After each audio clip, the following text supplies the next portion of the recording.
In the year 383 AD, the Roman Empire stood at a fatal crossroads. The legions were no longer invincible, the borders were crumbling under the pressure of the Goths and Vandals, and in the wealthiest cities, corruption had replaced the discipline that once made Rome great. It was against this backdrop of decay, when public morality was fatally wounded, that a scandal shook the foundations of the capital of the ancient world. It was neither a sack nor an invasion. The horror arose at the very heart of one of Rome's most prestigious families, the Claudii. What occurred there was so aberrant that even chroniclers accustomed to recounting imperial excesses, from Caligula's delusions to Nero's whims, shuddered when putting it into writing. The archives of the historian Ammianus Marcellinus, preserved in the Vatican Library, reveal the story of a man named Maximinus. Senator, patrician, landowner, and heir to a lineage dating back to the days of Augustus. In the eyes of the people, an exemplary Roman, to those who knew him, a domestic tyrant whose depravity defied all limits. Maximinus did not merely accumulate power and wealth. He used it to twist the law, break the most sacred family bonds, and subject his own son to a fate that history would remember as one of the darkest episodes of Roman decadence. His name was erased from monuments, his properties destroyed, and yet the documents survived, allowing us today to reconstruct the story that Rome wished to silence. Prepare yourself, what you are about to hear is neither fiction nor exaggeration. It is a faithful portrait of how ambition and perversion can flourish when there are no limits to power. If you are interested in discovering the darkest secrets of the Roman Empire, be sure to subscribe to the channel and leave a like. Believe me, what follows will challenge everything you thought you knew about Rome. Maximinus was no ordinary man. He belonged to the powerful gens Claudia, a lineage that since the time of Augustus had placed senators, consuls, and generals in the highest spheres of power. He inherited vast estates in Campania, villas on the Palatine, and control of mines in Hispania that enriched his coffers with gold and silver. But what truly distinguished Maximinus was not his wealth, but his ability to navigate the shadowy corridors of the Senate. Ambitious and calculating, he knew how to exploit the internal struggles that tore the empire apart in the 4th century. When the provinces of the East rebelled against Emperor Theodosius, Maximinus was one of the few senators who firmly remained on the sovereign's side. That loyalty earned him rewards, new positions, honors, and a privileged place in imperial ceremonies. To the public, he was an example of Roman discipline. To his adversaries, a man to be feared more than hated.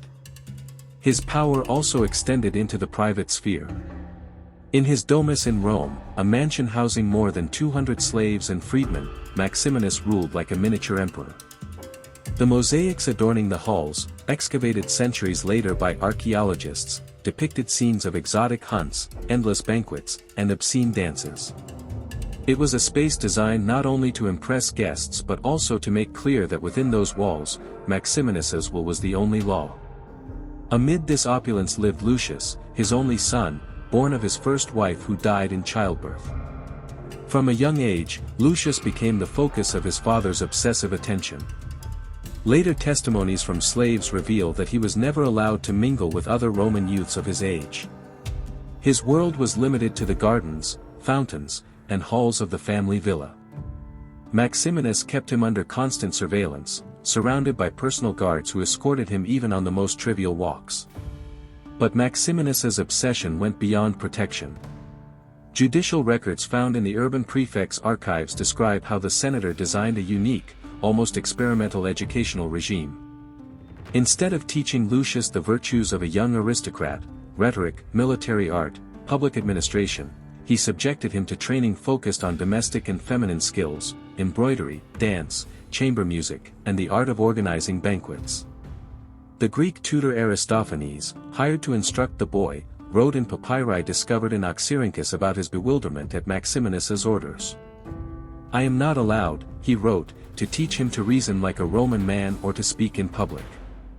I must only cultivate in him the graces of a maiden destined for marriage." The isolation and distorted education soon bore results. Slaves testified that by the age of 12, Lucius already wore feminine tunics, adorned himself with jewelry and perfumes, and wore hairstyles reserved for patrician matrons. Maximinus tolerated no deviation from this plan. Any attempt by his son to behave like other boys his age was punished with prolonged fasting or confinement in the villa's darkest rooms. Over the years, Lucius's figure was molded until he became unrecognizable. By 16, his appearance resembled that of a young woman of the Roman aristocracy. Frescoes discovered in the villa's ruins depict him in stola and palla, the traditional garments of women of his class. And physicians of the time, according to records preserved in the College of Physicians of Rome, suspected that Maximinus had even experimented with herbal treatments that altered his son's physical development. The result was a broken young man, trapped between an imposed identity and the crushing shadow of his father. Chroniclers who documented these events agree that long before the scandal erupted, the tragedy was already written on Lucius's body and in his mind. And yet, the worst was still to come. For Maximinus was not content with controlling his son's life. What he planned to do with him in adulthood would surpass anything Rome had witnessed until then. In the autumn of 382 AD, the entire city of Rome was shaken by an announcement that seemed lifted from delirium. Maximinus, a senator of the powerful Claudia gens, declared his intention to marry his own son, Lucius. The news was not whispered but proclaimed officially. Confident in his power and convinced of his impunity, Maximinus sent messengers to the Senate and organized banquets where he publicly proclaimed his decision. Chroniclers like Sozomen and Philostorgius recorded the general astonishment. Never before in the history of the empire had such an act been witnessed. The patrician families were divided. Some, fearing the loss of commercial alliances with the Claudii, remained silent. Others immediately severed ties, horrified by what they considered an insult not only to Roman morality but also to the emerging Christian faith, which was already gaining ground in Emperor Theodosius's court. The preparations were as lavish as they were macabre. Maximinus commissioned a wedding dress for Lucius made from purple silk imported from Constantinople and gold thread from Dacia, a garment that cost as much as maintaining a legion for a year. The banquet promised 3 days of celebrations, with musicians, acrobats, and gladiators, all funded by the gold from his family's Spanish mines. But the splendor could not hide the reality. The villa's slaves, whose testimonies survived in judicial archives, described Lucius's mental state in the days leading up to the wedding: uncontrollable crying fits, episodes of mutism, and panic attacks whenever the word marriage was mentioned. Some claimed he spent nights repeating the same phrase, "I am not what he says I am." On the day of the ceremony, the villa was filled with guests, senators, political clients, and officials who feared rejecting the invitation. No one wanted to be associated with Maximinus, but even less with his wrath. Christian priests refused to officiate the ritual, so the senator turned to a Mithraic priest, part of an Eastern cult still tolerated in Rome. His name was Gaius Valerius Maximus, and for his participation, he was later exiled to the Gauls. Lucius appeared before the guests dressed in a white stola and a bridal veil, his face made up and hands adorned with feminine rings. Witnesses claimed he looked more like a specter than a human being. During the ceremony, he suffered convulsions and fell into a catatonic silence, but Maximinus forced him to continue, assuring those present that his wife was simply overwhelmed with emotion. The consummation of the marriage, according to the records, took place in the presence of carefully chosen witnesses, a repulsive practice that Maximinus justified by appealing to archaic interpretations of Roman law. That night sealed one of the darkest pages in senatorial history. The consequences were immediate. Several influential families severed ties with the Claudii, and rumors of the abomination reached the imperial palace itself. Emperor Theodosius, pressured by conservative senators and Christian advisors, ordered an official investigation. But even before the judicial machinery could begin, Roman society reacted. Chronicles from the period recount disturbances in the Forum, with outraged citizens demanding justice and threatening to lynch Maximinus if the courts did not act. The Praetorian Guard had to deploy a security cordon around the Domus Claudia to prevent a popular assault. What Maximinus had conceived as a demonstration of absolute power became his death sentence. The Senate, the people, and even the emperor were against him. And most disturbing of all, Lucius, the silenced victim, would soon be forced to testify against the man who had destroyed him. By the spring of 383 AD, the scandal had reached uncontrollable proportions. Emperor Theodosius, pressured by both traditional senators and Christian bishops, ordered the opening of an official investigation into Maximinus and the events at the Domus Claudia. The task was entrusted to Flavius Abundantius, Praetorian prefect and one of the most incorruptible men of his time. His mission was not easy. Maximinus had amassed a colossal fortune and knew how to use it to buy silence. In fact, the first summoned witnesses were found dead in the streets of Rome, showing signs of torture that sent a clear message: speaking against the senator meant death. Meanwhile, anyone who might question that succession disappeared: false accusations, exiles, and discreet executions. One of the most remembered cases was that of Domitia Lepida, Nero's aunt, accused of witchcraft and executed. In just a few years, Agrippina had gone from exile to becoming the most powerful figure in the empire.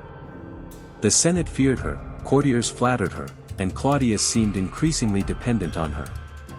But Agrippina's success carried an inevitable danger. Claudius began to realize how much control he had lost. And in the palace corridors, he started to murmur something that would prove fatal for her: the idea of returning the succession to Britannicus. The empress had played her hand perfectly. She had seduced Claudius, changed the law, and secured the succession for her son. But in Rome, power was never eternal. Claudius began to have doubts, and Agrippina knew that in the imperial court, doubt had only one solution: poison. Agrippina's plan seemed flawless. Nero was already the official heir, Octavia, Claudius' daughter, his fiancée, and Britannicus had been sidelined. But the emperor was beginning to open his eyes. Over the months, Claudius regained some autonomy and began expressing doubts in private. According to chroniclers, he even said, "May the gods forgive me, but perhaps I chose the wrong successor. Britannicus is my true son, and he must rule." For Agrippina, these words were a death sentence. If Claudius acted, she would not only lose power but also be exposed to the revenge of those she had eliminated on her rise. Agrippina turned to a specialist, Locusta, the most feared poisoner in Rome. Of Gallic origin, she had perfected the art of killing without leaving a trace. Together, they devised a meticulous plan. The poison chosen came from the Amanita phalloides, the death cap. Its effects were nearly impossible to detect, mimicked a natural illness, and proved fatal within hours. The dilemma was how to bypass the emperor's personal taster. For this, Agrippina used her network of trusted slaves. The poison would not be placed on any dish, but on Claudius' favorite, mushrooms in sauce, ensuring he insisted on eating them himself. October, 54 AD. Claudius convened an intimate banquet in the palace, accompanied by his family. The evening passed without incident: wine, forced laughter, political conversations. The mushroom dish was served with care. No one suspected that this tray carried the emperor's ruin. Claudius devoured it enthusiastically, unaware of what had happened between kitchen and table. At first, nothing seemed unusual. But after an hour, the nightmare began: dizziness, abdominal pain, violent vomiting. The imperial doctors tried emergency remedies, believing it was indigestion. Agrippina, meanwhile, played her role perfectly, appearing concerned, attentive, anxious about her husband's health, but in silence, awaiting the outcome. The agony continued throughout the night. Claudius alternated between convulsions and moments of delirium. At dawn on October 13, he lost consciousness. Agrippina immediately took control of the situation. She sealed the rooms, allowed access only to trusted doctors and slaves, and sent messages to the most influential military commanders: upon Claudius' death, Rome must recognize Nero as emperor without hesitation. By noon, the emperor was officially declared dead, apparently from natural causes related to his advanced age. The court accepted the explanation without question, at least publicly. That same day, Nero, only 17 years old, was proclaimed emperor of Rome. Agrippina presented him as the legitimate successor, ensuring that it was Claudius' wish. But everyone in the palace knew there was more behind that perfect transition. The rumor of poison began to spread like an unstoppable whisper, although no one dared confront her. Agrippina had achieved the unthinkable. Within hours, she had turned her husband's assassination into her son's coronation. Rome had a new emperor, but the real power remained in her hands.